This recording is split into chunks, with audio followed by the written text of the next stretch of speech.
рекламите, време за вестите на Ирис телевизија. Јавното предпријатие за државни патишта денес ја одржа јавната консултација за изградбата на патот А4 Штип Радовиш. Експресниот пат ја опфаќа делницата од делот кај Долани до Радовиш. Представници од јавното предпријатие за државни патишта и консултантски куќи денес со објаснување за засегнатите страни кои имаат имот за експроприација, а се однесува за изградбата на патот А4 Штип Радовиш. Постапката за експроприација започнува од кај нас, од кај јавното предпријатие за државни патишта, бидејќи откако ние целокупната документација ќе ја добиеме, а тоа е проектот за инфраструктура, потоа геодетскиот елаборат за експроприација, процените кои што се веќе при крај, значи се изработени од страна на овластени проценителски друштва, тоа е во конкретниот случај Бирото за судски вештачења, значи и она што треба вие да знаете дека сето тоа што ви се наоѓа на вашата парцела, катастарска парцела, која што ќе биде предмет на експроприација. Значи, независно дали се работи за насади, за посеви, за шуми, за што и да е, значи сето тоа ќе биде предмет на експроприација и ќе биде проценето од страна на Бирото за судски вештачења. Експресниот пат Штип Радовиш ја опфаќа делницата од Долани до Радовиш. Предмет нова делница е од делницата од 7-миот километар до 37-миот километар, или кажано од Долани до Радовиш. Предвидено е патот да биде на ниво на експресен пат со ширина на ленти 2 по 3,5 метри и плюс по 2 ленти зауставни со ширина од по 2 метри, значи вкупна ширина 11,4 метри. Поголеми отстапки за изградбата на експресниот пат А4 Штип Радовиш нема, но ќе бидат изработени сите клучни елементи по европски стандарди. Нема некои големи отстапки, се движи во граници од 50 метри и кај Бучим некаде околу 100 метри има отстапки. На самата траса проектирани се 3 денивелирани патни јазли, и тоа кај Долани, кај спојот со патот за Неготино и кај Бучим. Со тоа се обезбедува врска на постојниот пат со експресниот, со ново проектираниот пат. Со изградбата на експресниот пат А4 Штип Радовиш во многу ќе се растерети сообраќајот, а времето за стигнување од Штип до Радовиш ќе биде скратено. Фармерите да поднесат барање за паушално даночување во УЈП до крајот на месецот, доколку во земјоделската година оствариле приход до 1.300.000 денари. На физичките лица ќе им бидат пресметани само 10% од данокот за приход, преостанатите им се признати трошоците. Управата за јавни приходи денеска ги едуцираше земјоделците во Штипско за оданочувањето на приходот од земјоделска дејност. Она што треба да знаат самите фармери е дека истите имаат обврска. Остварениот приход да го пријават до крајот на месецот во Управата за јавни приходи.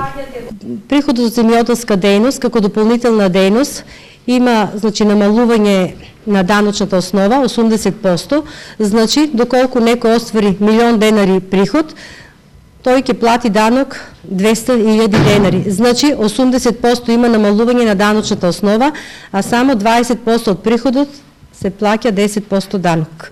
Од Управата за јавни приходи се повикуваат на законските норми кои предвидуваат глоби за неисполнување на обврската, потенцирајќи дека за да не дојде до тоа, земјоделците треба да ги достават барањата благовремено во законски предвидениот рок. Истражувањата во рудникот Алшар треба да продолжат во наредните 2 години. Тимот кој работи на научно-истражувачкиот проект повторно ја разгледува апликацијата за продолжување на проектот.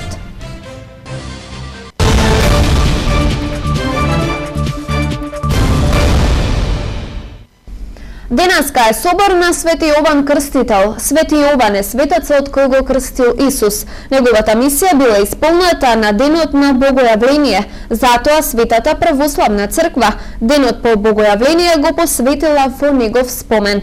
Иако Свети Јован Претече и Крстител се прославува на неколку пати во годината, денот по водици се смета за неговиот главен празник. Голем празник, бидејќи во Стариот Завет Господ Бог се јавува само со глас како Отец, а потоа со раѓањето на Господ Исус Христос во лицето на Исус, а на денот на Богојавление, на самиот чин крштевањето на Господ Исус Христос се јавува целокупното свето тројство, односно Отецот со глас, Синот се крштева, а Светиот Дух лебди како гулаб надлив. На овој чин секако е сврзан и последниот пророк или претечата на Господ Исус Христос, Свети Јован Крстител. И затоа следниот ден по Богојавление посветен токму на Свети Јован Крстител. Истражувањата во рудникот Алшар треба да продолжат во наредните 2 години. Тимот кој работи на научно-истражувачкиот проект повторно работи на апликацијата за продолжување на проектот, кој е финансиран од Австрискиот научен фонд. Тимот предводен од ректорот на Штипскиот универзитет Гоце Делчев Блажо Боев работи на новата апликација за продолжување на научно-истражувачкиот проект за рудникот Алшар. Боев, кој на научната и македонската јавност е познат токму по истражувањето во Алшар, вели се надева дека Австрискиот научен фонд повторно ќе го продолжи проектот. Сега се прави апликацијата за продолжување на проектот до Австрискиот фонд за наука за наредната година, за наредните 2 години во кои треба да се извршат завршните мерења. Значи материјалот го обезбедивме во оваа година, обезбедивме негде околу 1 килограм и 200 грама на минерал кој е потребен за правење на метите и за мерењата кои треба да бидат финално направени. И се надеваме дека проектот ќе биде поддржан уште една тура од 2 години од Австрискиот фонд за наука, бидејќи тие го финансираат целокупниот проект. И мислам дека во наредните 2 години ќе бидат финалните мерења во Јапонија направени и ќе дадеме едно финале, да кажеме, на резултатите од тој проект кој е исклучително значаен во делот на активноста на Сонцето во задните 5 милиони години. Новиот минерал кој беше откриен во Алшар засега се уште нема име, а беше откриен благодарение на новата софистицирана опрема која ја доби Штипскиот универзитет. Тој е во фаза на регистрација и таа процедура е релативно малку комплицирана, бидејќи се проверуваат сите истражувачки активности кои треба да се потврдат, да се проверат, бидејќи не е тоа лесен пат, тоа малку ќе потрае. Новиот минерал во Алшар е од групата на талиумските минерали. Боев забележува дека истражувањата треба да продолжат во најекзотичниот и најмистичниот рудник во земјава, кој пред известно време доби и нов концесионер. Кривична пријава за председателот и двајца управители на Штипското стрелачко друштво поднесе денеска СВР Штип. Според надлежните ја злоупотребиле положбата и овластувањата, проневериле пари и незаконски работеле во последните 4 години на штета на Сдруженијето, кое го штетиле со над 100.000 евра. Председателот на Штипското стрелачко здружение и двајца управители во друштвото сите од Штип заработија кривични пријави од полицијата. Според пријавата од СВР Штип, осомничени се дека сториле повеќе кривични дела, злоупотребувајќи ја службената положба и овластување. Пријавените, вели полицијата, проневериле пари, незаконски работеле во последниве 4 години на штета на здружението и го штетиле со над 100.000 евра. Првопријавениот во својство на председател на Сдруженијето во повеќе наврати незаконски присвоил средства од приходите на друштвото, велат надлежните, а во неговиот джеб завршили пари кои второ и трето осомничениот требало да ги уплатат како дневен промет. Со намера да се стекне со противправна имотна корист, во повеќе наврати противправно присвоил парични средства во вкупен износ од 1.329.199 денари, кои биле остварувани како приход во правното лице Стрелец 2008 ДОЛ Штип врз основа на наплата на услуги за извршено полагање со дополнително оружје. Според надлежните од полицијата, председателот на Сдруженијето цела 2015 до јули 2016 година нелегално присвоил и околу 13.000 парчиња на муниција, останата од извршените обуки и полагање вредна околу 445.000 денари. Истиот период, прво пријавениот незаконски подпишувал банкарски налози и неовластено исплаќал парични средства према доверителите во износ од 4.401.387 денари, со што овозможил да истите се стекнат со некаква корист на штета на правното лице.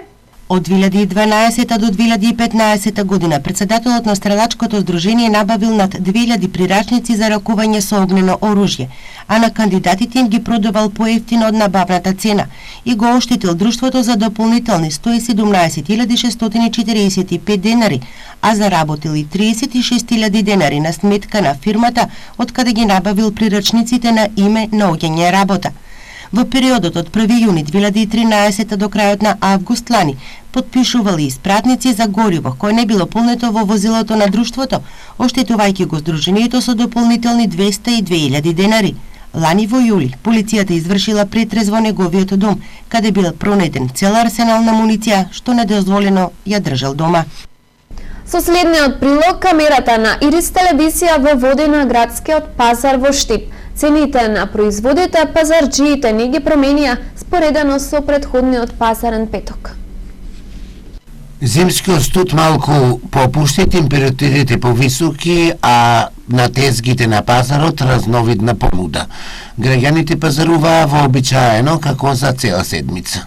Портокало е 3 кила за 100, 35. Кива имаме од 20 до 60, значи квалитет. Бананата 45, лимоно 70. Совозрнестото иста цена, значи на таа страна ми се само, значи гравчето 120 стотка, оризо 60, кикиритката 160. Јатката, орасите 500 и 600, печената кикиритка 200, пражената 180, либлибија 250, семка 250 и сончогледо 130.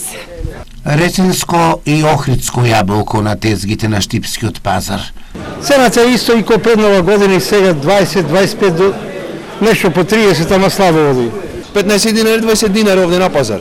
На големо таму 10 динари плаќаат, 12. Значи, муштери слабо. Слабо, и тоа е слабо. За здрава храна и интерес граѓаните секогаш покажуваат, цените останаа слични споредено со претходниот пазарен петок. Селено стандардна цена од околу 140 кг, доаѓа ли парче од 20 до 70 парче. Магнолосо име 10 динари, 20 динари парче.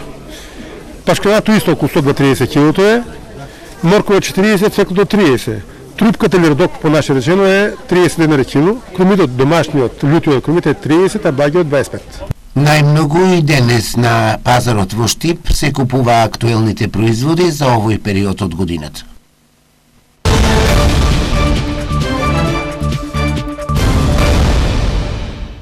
Емил Павлов, член на карате клубот во Штип, е избран за спортист на градот за 2016 година. Комисијата ги избра најдобрите и во пионерска, кадетска и во младинска конкуренција, како и најдобрите спортски клубови и тренери. Како никогаш досега не била сиромашна понудата за избор на најдобри спортисти на градот Штип. Отсуството од настап на првенствени шампионати во неколку клубски спортови предонесе на површина да избеат резултатите на спортисти кои досега некако беа во сенка. Сепак комисијата ја заврши работата и ги избра најдобрите со консензуални одлики. На денешниот ден комисијата за избор на спортист на годината го изврши својот избор на спортисти во повеќе категории, како и на спортски клубови. Најнапред би сакал да се заблагодарам на присуството на медиумите, како и секојаш традиционално и на нивните спортски редакции во изборот на спортисти, како и на представникот на училишен спорт и на представниците на локалната самоуправа и членовите на комисијата. Би сакал да напоменам дека изборот на сите спортисти беше без надгласувањето, консензуално помеѓу сите, како што и до сега е било. Беа избрани спортисти во пионерска, младенска, кадетска и сениорска категорија. Во пионерска категорија за најдобар спортист е избран Давид Мишев од борачкиот клуб Балканец. Во кадети е избрана Јована Арсова од кикбокс клубот Гладиатор. Во младинци е избран Петар Костовски за најдобар спортист во младинска категорија и во сениорска категорија е избран Емил Павлов како најдобар спортист на градот Штип. Исто така избравме и најдобри тренери, тоа се Сашко Арсовски како тренер во поединечна категорија, Трајче Тасевски како тренер во колективни спортови.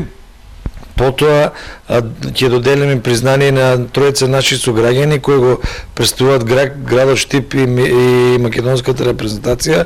Тоа се Бобан Николов, Владко Митков и Мартин Поповски, кои се успеа ги бранат боите на македонските селекции. Исто така во делот на спортски педагози, наставници по предлог на училишниот спорт беа избрани господинот Мијалче Маџаров и Звонко Рунчев. За најдобро училиште, со најдобар спортски успех во минатата година се избрани од основните училишта училиштето Тошо Арсов, а од средните училишта училиштето Јане Сандански. За најдобри суди е избран еден млад ракометен судински пар, бидејќи само тие беа предложени, тоа се Иван Јовановски и Стефан Станков. Морам да напоменам дека оваа година имавме сиромашна понуда за избор на спортисти, дали поради самата календарска година, бидејќи немаше позначени меѓународни и светски балкански надпревари, и морам да кажам дека беа разгледани сите барања од сите клубови кои што беа предложени, иако за жал од одредени клубови немавме предлози за избор, за разгледување на спортисти од нивните колективи, така да во иднина како комисија ќе одлучиме да не ги прифатиме критиките од клубови кои што немаат предложено своји кандидати. За надлежен тренер признание ќе добие тренерот на кикбокс клубот Гладиатор Кирил Нацев, а Универзитетот Гоце Делчев е прогласен како најпомагател на спортот за 2016 година. Свечениот церемонијално доделување на наградите на најдобрите ќе се одржи во петок, 27 јануари, во големата сала на Советот со почеток во 18 часот. Тоа беше се што ви подготвивме во вестите на Ирис телевизија. За повеќе можете да не посетете на iris.mk или социјалните мрежи. Имајте пријатна вечер.